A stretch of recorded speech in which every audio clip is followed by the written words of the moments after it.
नमस्कार दोस्तों, राधे राधे। पितृपक्ष के दौरान गया में पिंडदान का विशेष महत्व है। इस स्थान पर पिंडदान व तर्पण करने से पितरों को मोक्ष की प्राप्ति होती है, इसलिए इस स्थान को मोक्ष स्थल भी कहा जाता है। यह ब्रह्मा, विष्णु और महेश के अलावा सभी देवी देवता यहाँ विराजमान हैं। आइए जानते हैं गया में पिंडदान क्यों किया जाता है और इसे तीर्थ स्थल का क्या महत्व है। भाद्रपद पूर्णिमा से होगा पितृपक्ष का आरंभ। भाद्रपद माह की पूर्णिमा यानी 17 सितंबर को पितृपक्ष का आरंभ माना जाएगा और यह 16 दिनों तक चलता है। 2 अक्टूबर को इसका समापन होगा और 3 अक्टूबर को नवरात्रि का आरंभ हो जाएगा। वैसे तो पिंडदान, तर्पण और श्राद्ध करने के लिए भारत में कई जगह है, लेकिन फल्गु नदी के तट पर स्थित गया शहर का अपना एक विशेष महत्व है। धार्मिक मान्यताओं के अनुसार सर्वपितृ अमावस्या के दिन गया में पिंडदान करने से 108 कुल और 7 पीढ़ियों का उद्धार हो जाता है और पितरों की आत्मा को शांति मिलती है। साथ ही पितरों को मोक्ष की प्राप्ति होती है, इसलिए इस स्थान को मोक्ष स्थली भी कहा जाता है।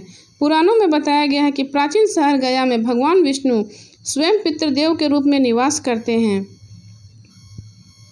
गया में पिंडदान का महत्व। देश भर में 7 कर्म पिंडदान के लिए 55 स्थानों को महत्वपूर्ण बताया गया है, जिसमें बिहार के गया का स्थान सर्वोपरि माना गया है।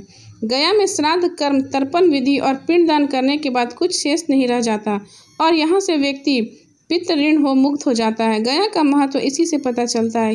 फल्गु नदी के तट पर भगवान राम और सीता जी ने राजा दशरथ की आत्मा की शांति के लिए और मोक्ष के लिए यहाँ पर श्राद्ध कर्म और पिंडदान किया था।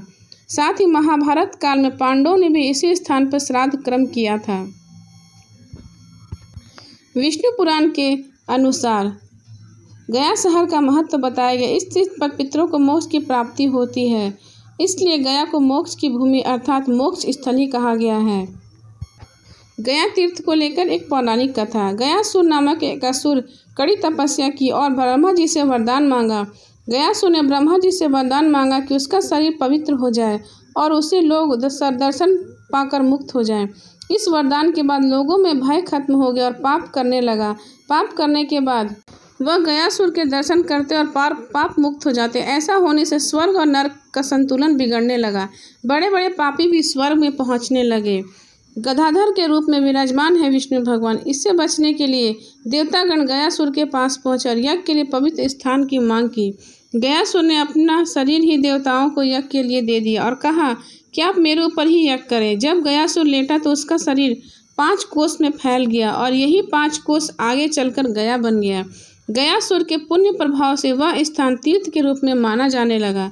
गया में पहले विविध नामों से 360 वेदियाँ थी, लेकिन अब केवल 48 ही शेष बची हैं। गया में भगवान विष्णु गदाधर के रूप में विराजमान हैं। गयासुर के विश्व प्रसूत शरीर से ब्रह्मा, जनार्दन, शिव तथा प्रतितामह निवास करते हैं, इसलिए पिंडदान व श्राद्ध कर्म के लिए इस स्थान को उत्तम माना गया है।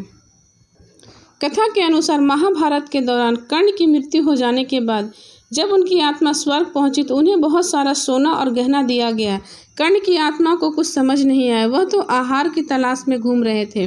उन्होंने देवता इंद्र से पूछा, उन्हें भोजन की जगह सोना क्यों दिया गया है। तब देवता इंद्र ने कर्ण को बताया, उसने अपने जीवित रहते हुए पूरे जीवन में सोना दान किया, लेकिन अपने पूर्वजों को कभी खाना दान नहीं किया। तब कर्ण ने इंद्र से कहा, उन्हें यह ज्ञात नहीं था कि उनके पूर्वज कौन थे और इसी वजह से वह कभी उन्हें कुछ दान नहीं कर सके। इसके बाद कर्ण को उनकी गलती सुधारने का मौका दिया गया और 16 दिन के लिए पृथ्वी पर वापस भेजा गया, जहां उन्होंने अपने पूर्वजों को याद करते हुए उनका श्राद्ध कर उन्हें आहार दान किया, उनका तर्पण किया। इन्हीं 16 दिन की अवधि को पितृपक्ष कहा गया है। अंत इस कथा को पढ़ने अथवा सुनने का बहुत ही महत्व होता है। तभी से 16 दिन की पितृपक्ष में श्राद्ध